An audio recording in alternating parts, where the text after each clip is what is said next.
नमस्कार दोस्तों। आपके फोन से लेकर कार पार्ट्स तक दुनिया का बहुत सारा सामान एक देश से दूसरे देश तक इसी स्टील बॉक्स में जाता है। और चाहे कंटेनर इंडिया में हो, अमेरिका में या यूरोप में, उसका साइज एक इंटरनेशनल स्टैंडर्ड फॉलो करता है। लेकिन सवाल है, क्यों पूरी दुनिया एक बॉक्स के साइज पर एग्री कैसे हुई? आखिर फिर ऐसा क्या हुआ कि इस ग्लोबल सिस्टम के कंटेनर्स बनाने में चाइना सबसे बड़ा खिलाड़ी बन गया? और अब इंडिया इस डिपेंडेंसी को तोड़ने के लिए क्या कर रहा है? लेकिन क्या दशकों से बने चाइना के इस एडवांटेज को चैलेंज करना इतना आसान होगा? आगे बढ़ने से पहले हमारी इस वीडियो को लाइक करें, चैनल को सब्सक्राइब करें, क्योंकि इससे हमें मोटिवेशन मिलता है। 1950 के दशक तक ग्लोबल शिपिंग की सबसे बड़ी प्रॉब्लम थी कार्गो को बार बार लोड और अनलोड करना। बॉक्सेस, सैक्स, बैरल्स पोर्ट्स पर आते, वर्कर्स एक एक करके शिप्स में भरते और डेस्टिनेशन पर पूरी प्रोसेस फिर से दोहराई जाती। इसे ब्रेक बल्क शिपिंग कहा जाता था। ये स्लो था, वर्कर्स पर हैवी डिपेंडेंट था और इसमें डैमेज या चोरी का रिस्क भी बहुत ज्यादा था। फिर एक American trucking entrepreneur Malcolm McLean के दिमाग में एक आइडिया आया, कार्गो को बार बार हैंडल क्यों करे, पूरा बॉक्स ही क्यों ना मूव कर दिया जाए। फिर 1956 में आइडल एक्स नाम की शिप न्यू जर्सी से टेक्सास के लिए निकली, जिसके डेक पर 58 लोडेड कंटेनर्स थे। इसके बाद शिपिंग की दुनिया बदलने शुरू हो चुकी थी, लेकिन एक बड़ी प्रॉब्लम अभी बाकी थी। अगर हर कंपनी का कंटेनर अलग साइज का हो तो वो अलग अलग शिप्स, ट्रेन्स, क्रेन्स के साथ काम कैसे करेगा? कंटेनर बनाना आसान था, असली चैलेंज था पूरी दुनिया को एक स्टैंडर्ड पर लाना। सॉल्यूशन सिंपल था, कंटेनर ऐसा बनाओ जो सिर्फ एक कंपनी का नहीं, पूरी दुनिया के ट्रांसपोर्ट सिस्टम का हिस्सा बन सके। तो 1960 में एक ग्लोबल स्टैंडर्ड बना।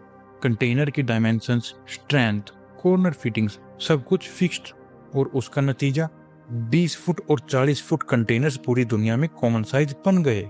आज भी ISO 668 इसी सिस्टम की बैकबोन है। अब फैक्ट्रीज में कार्गो एक बार सील होता और वही बॉक्स बिना खुले ट्रक से शिप से ट्रेन तक जा सकता था। एक स्टैंडर्ड ने पूरी ग्लोबल शिपिंग की रूपरेखा बदल दी, और इसी सिस्टम के अंदर एक कंट्री ने ऐसी बढ़त बना ली कि आज पूरी कहानी उसके बिना अधूरी है। चाइना। कंटेनर तो पूरी दुनिया इस्तेमाल करती है, फिर इसे बनाने में चाइना इतना आगे कैसे निकल गया? इसका जवाब सिर्फ चीप लेबर नहीं है। जब चाइना दुनिया का मैन्युफैक्चरिंग और एक्सपोर्ट हब बना, उसके पोर्ट से भारी मात्रा में प्रोडक्ट्स दुनिया भर में जाने लगे, और कंटेनर्स की जरूरत सबसे ज्यादा वही थी जहां एक्सपोर्ट कार्गो तैयार खड़ा था। यानी कंटेनर्स चाइना में बनाओ, वहीं कार्गो से भरो और सीधे शिप पर भेज दो। इसके साथ साथ चाइना ने स्टील, कंपोनेंट्स, फैक्ट्रीज और पोर्ट्स का पूरा supply chain ecosystem massive scale पर खड़ा कर लिया। लेकिन ये डोमिनेंस कितना बड़ा है, इस बात का अंदाजा 2026 में सामने आए एक US जस्टिस डिपार्टमेंट केस से लगता है। इस डिपार्टमेंट ने बताया है कि दुनिया के स्टैंडर्ड ड्राई कंटेनर्स का लगभग 95% 6 चाइनीज कंपनीज बनाते हैं। इस केस ने एक बड़ी रियलिटी सामने रखी कि ग्लोबल ट्रेड पूरी दुनिया में फैला है, लेकिन उसे चलाने वाली स्टील बॉक्सेस की मैन्युफैक्चरिंग कुछ चाइनीज कंपनीज पर ही डिपेंडेंट है। और जब 2020 में कोविड आया तो इस डिपेंडेंसी की वीकनेस पूरी दुनिया के सामने आने लगी। अब एक नंबर पर पहले ध्यान दीजिए, शंघाई से यूरोप जाने वाली शिपिंग का रेट 1000 पर TEU से $7400 पर TEU पर पहुंच गया, यानी एक ही साल में लगभग 7 गुना। ये कैसे हुआ? कोविड के दौरान पोर्ट्स पर कंजेशन बढ़ा, शेड्यूल्स बिगड़े और खाली कंटेनर्स वहां फंस गए जहां उनकी जरूरत ही नहीं थी। जब डिमांड वापस लौटी, कंटेनर सही जगह पर मौजूद ही नहीं थे। UNCTAD ने इसे अनप्रेसिडेंटेड शॉर्टेज बताया, और इससे दुनिया को एक हार्ड लेसन मिला। ग्लोबल ट्रेड में सिर्फ प्रोडक्ट बनाना काफी नहीं, उसे पहुंचाने वाला कंटेनर भी उतना ही जरूरी है।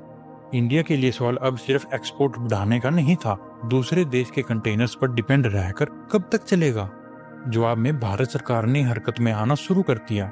यूनियन बजट 2026-23 में गवर्नमेंट ने डोमेस्टिक कंटेनर मैन्युफैक्चरिंग को बढ़ाने के लिए 10,000 करोड़ की स्कीम अनाउंस की, और टारगेट छोटा नहीं है। इंडिया अपनी एनुअल कंटेनर मैन्युफैक्चरिंग कैपेसिटी को लगभग 10 गुना बढ़ाना चाहता है।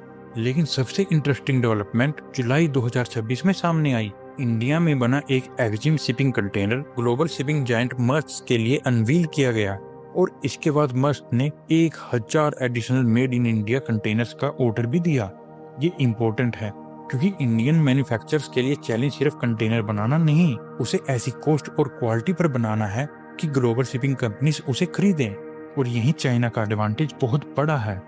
उसके पास दशकों से बना supply chain, massive production scale और कंटेनर मैन्युफैक्चरिंग इकोसिस्टम मौजूद है। इसीलिए इंडिया के सामने फिलहाल चैलेंज चाइना को रिप्लेस करना नहीं है। पहला गोल ज्यादा प्रैक्टिकल है, अपने एक्सपोर्ट्स को चलाने वाले कंटेनर्स के लिए चाइना पर डिपेंडेंसी कम करना। लेकिन अगर इंडिया अपनी मैन्युफैक्चरिंग कैपेसिटी सच में 10 गुना बढ़ा पाया तो क्या अगला बड़ा कंटेनर मैन्युफैक्चरिंग हब इंडिया बन सकता है? पॉसिबल है, लेकिन आसान नहीं। चाइना का एडवांटेज दशकों में बना। इंडिया को सिर्फ फैक्ट्रीज नहीं, क्वालिटी और कॉस्ट दोनों पर जीतना होगा, तभी global shipping countries made in India container खरीदेंगी। लेकिन शुरुआत में चाइना को रिप्लेस करने की भी जरूरत नहीं। अगर इंडिया अपनी डोमेस्टिक डिमांड खुद पूरी कर ले, वही अपने आप में एक बड़ी स्ट्रेटेजिक जीत है। और यहीं इस पूरी कहानी का सबसे दिलचस्प सच छुपा है। ग्लोबल ट्रेड सिर्फ बड़े शिप्स और पोर्ट्स पर नहीं चलता, कभी कभी पूरी दुनिया की इकोनॉमी एक साधारण से स्टील बॉक्स पर टिकी होती है। अगली बार जब आप कोई कंटेनर ट्रक पर जाता देखें, सोचिएगा शायद उसके अंदर आपका अगला फोन हो।